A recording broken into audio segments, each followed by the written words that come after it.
नमस्कार दोस्तों, स्वागत है आपको CIC aqua biotech Hindi channel में। मैं MD तन्मय हलदर आपका स्वागत करता हूं। आज बहुत ही एक ख़ास वीडियो लेके आया हूं। जैसे मैं अभी मध्य प्रदेश में रह रहा हूं और ये क्षेत्र में सब किसान लोग क्या है, या तो धान, सोयाबीन और भुट्टा की खेती अक्सर करते रहते हैं, लेकिन काफ़ी जगह उनका पड़ा हुआ है जहाँ पे मत्स्य पालन के लिए बहुत ही मतलब उपयुक्त है।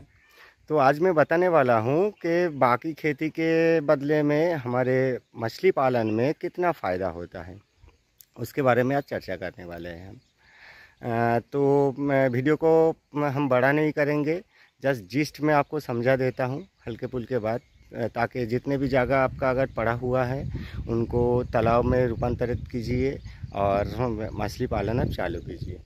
जैसे मछली पालन में हम शुरू से बता रहे हैं, हम नया तालाब खोदे या हमारा सूखा वाला कोई तालाब है तो उसमें पहले मिट्टी को तैयार किया जाता है, फिर उसके पानी को तैयार किया जाता है, फिर मछली छोड़ने के बाद भी उनके ऊपर कुछ मेडिसिन, और वो फुल्ली ऑर्गेनिक या जैविक मेडिसिन का इस्तेमाल हम करते रहते हैं। तो ये बिना रसायन का हमारा खेती है। तो इसमें जैसे पहले भी मैं बता चुका था कि मिट्टी तैयार कैसे करना है, पानी तैयार कैसे करना है।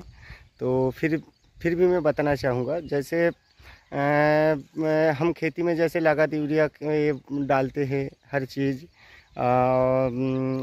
DAP डालते हैं, है ना, मिट्टी तैयार करने के लिए, वैसे ही हमको मिट्टी तैयार, पानी तैयार और मछली के प्रोटीन, विटामिन, मिनरल के लिए भी कुछ दवाई डालना पड़ता है। तो उस दवाई में जैसे समझिए हमको प्रति एकड़ अगर 4 फीट पानी है तो उसमें हम 8 से 10 हज़ार रुपये का दवाई डालेंगे 4 से 5 महीना तक, ठीक है ना। ये 4 महीने का खेती रहता है, 4 से 5 महीने तक एक्सटेंड भी हम कर सकते हैं। वो पानी के मतलब पानी है कि नहीं उसके ऊपर निर्भर करते हैं। तो हम 4 महीने का खेती समझ लेते हैं। तो 4 महीने तक हमको दवाई के लिए समझिए 8 से 10 हज़ार रुपये खर्चा है। जो बीजा हम डालेंगे, मैं अभी 100 ग्राम से 200 ग्राम की बीजा की बात कर रहा हूँ, तो हम फिर स्थिति के हिसाब से हम क्या बीजा के साइज और आकार में बदलाव ला सकते हैं, फिर उसका हिसाब अलग होगा। तो मैं एक जनरल जो व्यू है, साधारण जो दृष्टिकोण है, उसी हिसाब से हम 100 से 200 ग्राम के बीज में चारा डालते हैं। तो एवरेज हम 150 ग्राम की चारा भी अगर डालें और वो मिर्गेल, रूहू, कतला, ऐसे कॉमन कार्प, ऐसे कार्प प्रजाति के मछली अगर डालें तो वो 100 रुपये प्रति किलो के हमको मिल जाएगा। तो उसमें लागत समझिए बीजा की हमारा 25 हज़ार बीजा आ जाएगा। तो 8 से 10 हज़ार रुपये हमारा दवाई, 25 हज़ार का हमारा मछली का बीजा, और समझिए मछली को हम खाना खिलाएंगे तभी उसकी ग्रोथ ज़्यादा होता है। तो समझिए मैक्स टू मैक्स मतलब हद से ज़्यादा हम 50 हज़ार का भोजन करवाएंगे 3 से 4 महीने तक, है ना। 50 हज़ार का भोजन हम करवाएंगे और दवाई के कारण उनको प्राकृतिक भोजन भी मिलते जाएगा। मैं एकदम एक्सट्रीम बताया हूँ, सबसे ज़्यादा हम 50 हज़ार का उसमें करेंगे। तो 50 हो गया, 10 हज़ार का मछली, 60 और 25 हज़ार का हमारा बीजा, 70, 80, 85 हज़ार का हमारा समझिए लागत है। अब आते हैं इसके हार्वेस्टिंग और फ़ायदा के लिए। तो जैसे हम 2.5 क्विंटल तक हम डाल रहे मछली, ठीक है ना, शुरू में 100-150 ग्राम के हिसाब से। तो वो मछली जब बढ़ जाएंगे 2.5 महीना बाद, क्योंकि मछली बहुत जब तादाद बढ़ जाता है और साइज में बढ़ जाता है तो उनके लिए ऑक्सीजन का कमी होता है और उनके मल मूत्र भी नीचे जाता है, तो उसमें से गैस पैदा होता है। तो हमको ये डेंसिटी कम करना पड़ता है, इसको डेंसिटी कहता है, मतलब घनत्व, मछली के घनत्व फिर हमको कम करना पड़ता है। तो 2.5 महीने से हम हार्वेस्ट चालू कर सकते हैं, जो धान भुट्टा में 2.5 महीने में हार्वेस्ट हम नहीं कर सकते। तो 2.5 महीने में जो भी 500-500 ग्राम का बन गई है मछली, उनको हम निकाल लिए, मार्केट में भेज दिए। फिर उसके बाद हम और 15 दिन बाद फिर से 600 ग्राम बढ़ गई है, 600-700 ग्राम, फिर हम निकल के बेच दिए। फिर और 15 दिन, ऐसे कर करके 4-4.5 महीना तक 1 किलो से लेके 1200 ग्राम तक मछली का वज़न हम करवा लेंगे और उसको फिर हार्वेस्ट करेंगे। तो ऐसे देखा जाए तो एक एवरेज समझिए हमको 700 ग्राम मछली हम शुरू से 2.5 महीने से लेके जो 1 किलो 1.5 किलो तक हम करेंगे, 1.5 किलो तो नहीं, 1 किलो 1.25 किलो तक जब हम करेंगे 4 साढ़े 4 महीने में, तो एक एवरेज पकड़ लिया जाए तो 700 ग्राम का एवरेज हमको मिलेगा, जिसको मार्केट में हम 150 रुपये प्रति किलो बेच सकते हैं।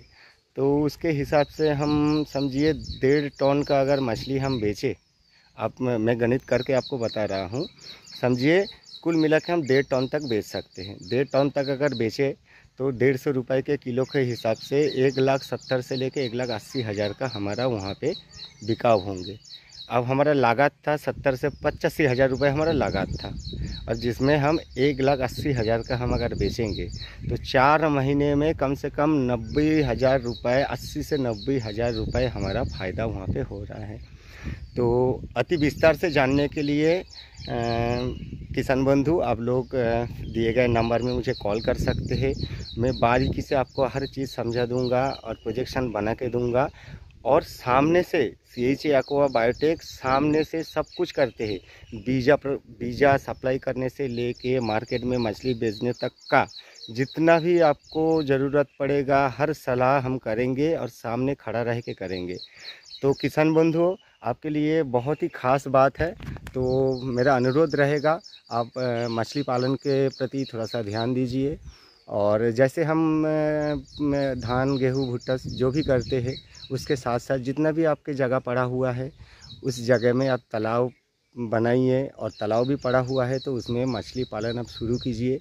हम 0 से लेके 100 तक आपको मदद करने के लिए वादा करते हैं और वचनबद्ध है। CHA एक्वा बायोटेक आपको हर समय मदद करेंगे। तो किसान बंधुओं, और अधिक जानकारी के लिए हमको संपर्क कीजिए। और देखिए, सरकार के तरफ से आज तक तो मछली पालन के ऊपर ज़्यादा प्रशिक्षण नहीं दिया गया है, इनको प्रमोट भी नहीं किया गया है, तो हमको ही आगे बढ़ के ये काम करना है। और जैसे हम ऑर्गेनिक या जैविक खेती करते हैं मछली पालन में भी, तो इससे जो हमारा इकोसिस्टम है, धरती को संतुलित बनाने के लिए भी बहुत मददगार है। तो हम चाहेंगे आप मछली पालन में आगे आइए और हमसे सलाह लीजिए। तो एकड़ प्रति 70 से 80,000 रुपये आपका कम से कम इसमें फ़ायदा है। तो इस बारे में सोचिए और हमसे ज़रूर संपर्क कीजिए। धन्यवाद। जय हिंद, जय भारत, जय किसान।